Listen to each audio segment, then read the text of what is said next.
All right, here's what you got going for your next phase, the marketing phase in your presentations, what we're doing. Remember what it is the whole thing is the idea of how do you take this huge elephant and eat it, just a bite at a time. So how do you do this whole project as far as a business plan, and we're going to do it a piece at a time. Now, last time I asked you to do your executive summary.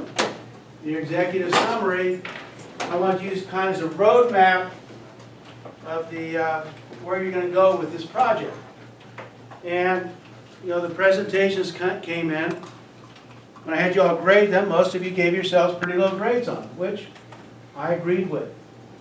But the reason is because I don't expect you at this point to know all this stuff. You've got to go through these things and figure out how all this stuff gets put together. And each time you do this, it's going to get better and better and better. Just like it says on the bottom, it says, always changing for the better. It's always a work in progress. And so this is phase 2. We've got 5 more coming after this. And the last one is your presentation you make to the bank and the university, and turning your written business plan itself. So you have 2 things going on there. But here's the thing. Nothing happens until a customer... Let's try that again. Nothing happens until a customer makes a purchasing decision. Would everybody agree with that? That your business, it makes no difference on your business if you don't have sales, right? So the thing you got to know is, who is my customer? Because very rarely is you just going to be able to open up a business and you have no problems making any sales. People just show up and start buying. To the contrary, you've got to know how to market, how to let your customer know that you're there. You look at all these strip centers, they have all these empty places in them, and somebody takes their life savings, moves into one of them, opens them up. How do people know it's even open? So what you've got to do is you've got to be aware of what's going on there. You have to be aware of who my customer is. Okay? So on this one, just simple things. Business cards. Use the templates there in Publisher. Use 1, 2, or 3 computer over here. It hooks up to the color inkjet. Print them out, cut them off. Your brochure. Again, if you use the color inkjet, it'll print both sides for you. And we've got that hard cover stock paper that you can put it on. You get to figure out what information is important for me to let my customer know something about me. And obviously simple things like phone number, email address, all those things are going to become very, very important. General marketing statistics and strategy. How does the industry market their products? What do they do? And we talked about things like autos. Well, they're in everything. You know, direct mail, TV, radio, billboards, print, online. I mean, they're just everywhere. And product service descriptions. What products are you selling? Describe them in detail. What is it that you have for sale? Know exactly what it is and who exactly it is for. Customer value. What makes your product worth the customer spending money for it? Why do they want that? Or why should they buy from you? Is it because of your location? Now everyone's going to try and do one thing, which is says, I'm going to have the cheapest prices possible. Well, that doesn't work. Because rarely is the customer looking for only the cheapest price. They're generally going to be looking for a combinations of things. And some of it could be customer service. Some of it could be location. We talked about daycare centers. The number one reason people choose a daycare center is not for the safety of their kids. It's because it's a convenient location. They figure the state has already vetted everybody, so the state's taking care of safety. And anytime you ever see a child hurt at a daycare center, one of the first comments from the parents is, I thought the state checked them out and made them safe. The parents lie when you ask them, why do you choose a daycare center? They'll say, I chose it because of its quality. No, you chose it because it's between your house and the grocery store and your work. So you can drop that little sucker off as fast as you can, and you get stopped home at the grocery store before you pick the little rug rat up and then go home. Okay? And it's interesting is people don't generally know why they lie on stuff. You take a look at cars. Oh, my car's a piece of junk. I got to get rid of it. You take it to the dealership, and they want to give you a really low price for it. And now you turn and say, "Oh, this is a wonderful car. There's no problems with it." Well, why are you getting rid of it? People lie all the time. And so you've got to figure out what is it that people are trying to do. What is it they're concerned about? When I was doing my MBA, this new guy starting up this company, his name was Smith, and he wrote his undergraduate paper to his professor on this new plan of, hey, I'm going to revolutionize the delivery service. So what we're going to do is we're going to pick stuff up every evening from people, fly it all to a location, sort it all out, send it all back so people can have it the next day. Well, the professor thought it was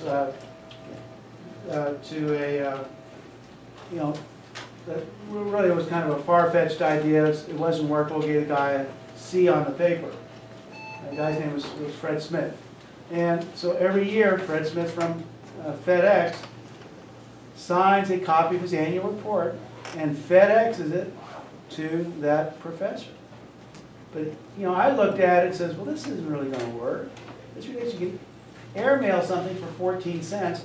Why would you spend $4 or $5 to send it there next day when you can get it there in 2 days for 14 cents? Well, as usual, I was wrong. But to the point that FedEx now has become a verb. FedEx it. Or Google it. It's amazing. You've made it when your company's name becomes a verb. All right? So what value does your product have? What's unique about it? Do you think FedEx does everything on price? We're the cheapest carrier around? You'll never hear that in their ad. But we are the most reliable. If you absolutely positively have to get it there the next day, use FedEx. I'm going to show you some FedEx commercials here tomorrow on this. All right. Marketplace dimensions. What's possible out there in that marketplace that you're doing? What is it you're doing? How broad can you go? And remember, you can't be everything to everybody. All right. Description of the market. What's the size and breakdown of the market you're interested in? So you need to tell me how big your market is. Why would somebody want to invest in this particular business? What attracts investors to it? Because you got to have some people put some money into it. Your target market. Who are you trying to sell to? Describe in detail. Remember, Super Bowl ad costs how many thousands of dollars a second? $100,000 a second.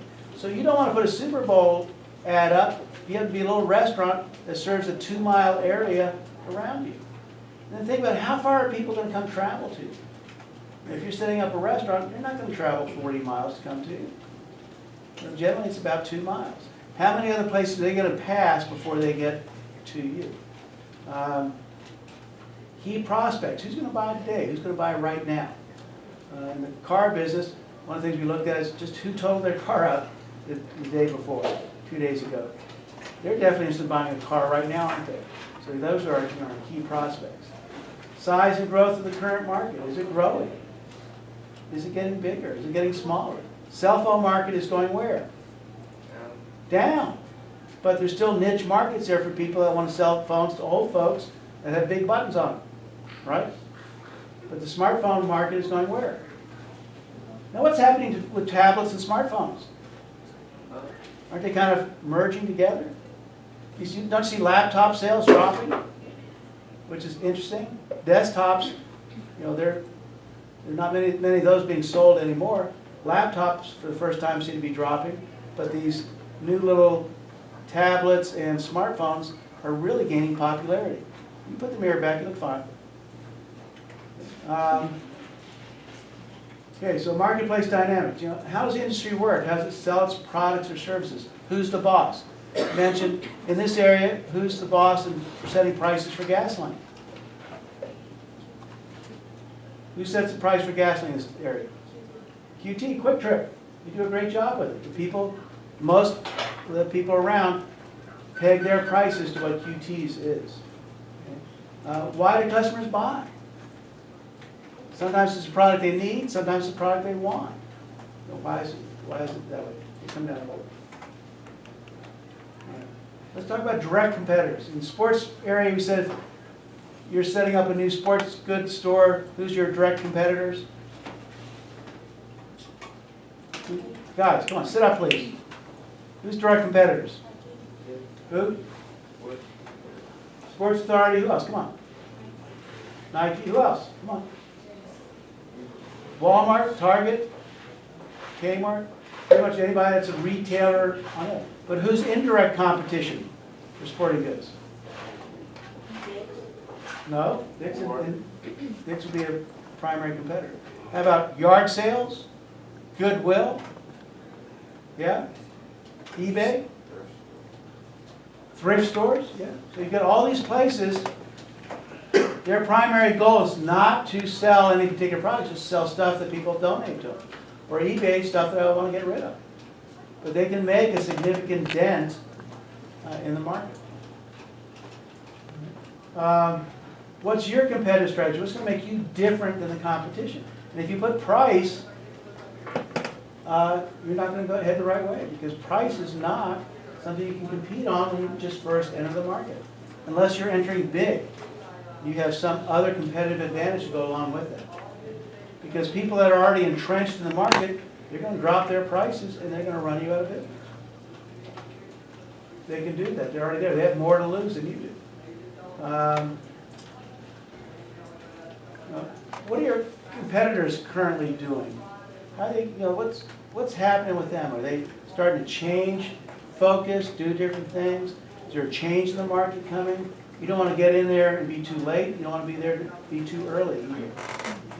Where's the market going to be in 5 or 10 years?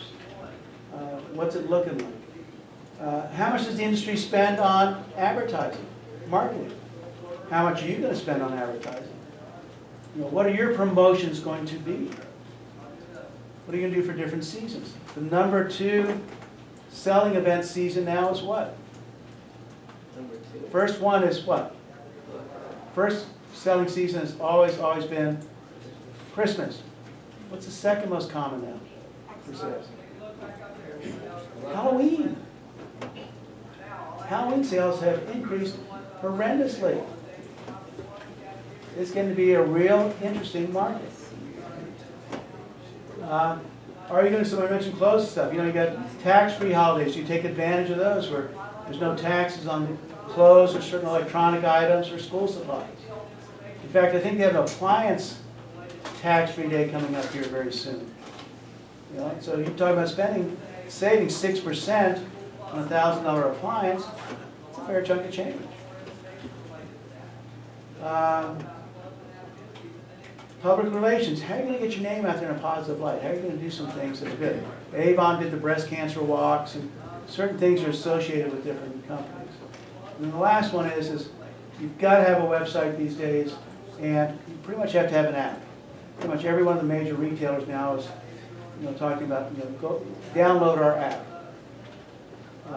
Here's our website. So you'll have to have an active website, and you have to have active apps. Don't pay for them, you have to make them. And then, I've had some kids do some phenomenal stuff. In fact, one group about a year ago had 280-something hits in the first week they put theirs up.